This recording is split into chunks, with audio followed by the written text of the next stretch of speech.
ఈరోజు ముఖ్యమంత్రి చంద్రబాబు నాయుడు గారు అనంతపురం జిల్లాలో పర్యటించారు. హంద్రీనీవా అవన్నీ పరిశీలించారు. తర్వాత అక్కడే ఉరవకొండ దగ్గర ఉన్నటువంటి ఛాయాపురం అనే ఊరు, ఆ పక్కనే ఒక సమావేశం, బహిరంగ సభా వేదిక మీద నుంచి ముఖ్యమంత్రి ప్రసంగించుకుంటూ 2029 వరకు పేదరికం లేకుండా చేస్తామని, 29 వరకే అంటే ఇంకో 4 ఏళ్లలో పేదరికం లేకుండా పోతుందంట ఆంధ్రప్రదేశ్.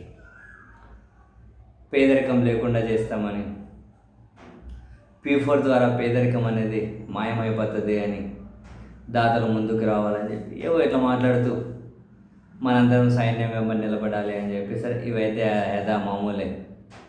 ఇంట్రెస్టింగ్ ఏంటి అంటే సీఎం చంద్రబాబు గోబ్యాక్ అని చెప్పి ఫ్లకార్డులు పట్టుకొని ఎవరు అనుకున్నారు? రాష్ట్రంలో కేంద్రంలో ఎన్డీఏ కూటమి ఏదైతే ఉందో ఆ ఎన్డీఏ కూటమిలో అగ్రభాగస్వామిగా ఎవరైతే బీజేపీ ఉన్నారో, బీజేపీ అనుబంధ విద్యార్థి విభాగం ఏబీవీపీ అంటే కూటమి పార్టీకి సంబంధించినటువంటి సొంత మనుషులే చంద్రబాబు గోబ్యాక్ అని చెప్పి ఫ్లకార్డులు పట్టుకున్నారు ఆన్ డిఫరెంట్ ఇష్యూస్. ఏంటేంటి? ఫీజు రియంబర్స్మెంట్ ఇవ్వాలన్నది ఒకటి.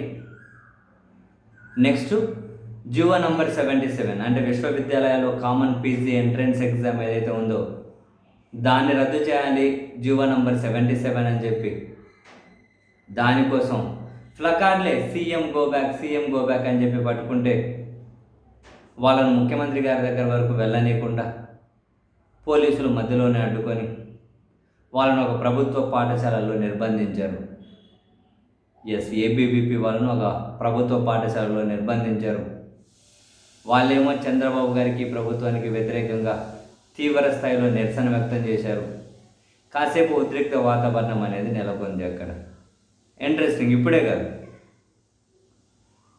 ఆంధ్రప్రదేశ్ ప్రభుత్వ విద్యార్థి వ్యతిరేక నిర్ణయాలు తీసుకుంటుంది అని చెప్పి ఇంతకుముందు ఒకసారి నెల్లూరులో ఈ విధంగానే వాళ్ళు మెరుపు నిరసనగా దిగారు. ఇప్పుడు అనంతపురంలోనూ ముఖ్యమంత్రి గారి పర్యటనలో నిరసన వ్యక్తం చేశాకని చెప్పి సీఎం గోబ్యాక్ అని చెప్పి నినాదాలతో ఫ్లకార్డులు పట్టుకున్నారు. సొంత కూటమిలో ఉన్నటువంటి పార్టీకి సంబంధించిన విద్యార్థి విభాగమే చంద్రబాబు గారిని గోబ్యాక్ అంటూ ఉంది. ఇక్కడికి వెళ్తే విద్యార్థి సమస్యల మీద గోబ్యాక్, ఇంకో దగ్గరికి వెళ్తే సంక్షేమ పథకాల మీద గోబ్యాక్, ఇంకో దగ్గరికి వెళ్తే ఇచ్చిన మాట తప్పారు అని చెప్పి గోబ్యాక్. సంవత్సర కాలం తిరగకముందే ఎక్కడికి వెళ్ళినా సీఎం గారిని గోబ్యాక్ అనే నినాదాలు వినిపిస్తూ ఉన్నాయి. అంటే రాబోయే 4 సంవత్సరాలు ఇంకా వీళ్ళ పరిపాలన ఏ విధంగా ఉండబోతుందో మనమే ఒక అంచనాకు రావచ్చేమో.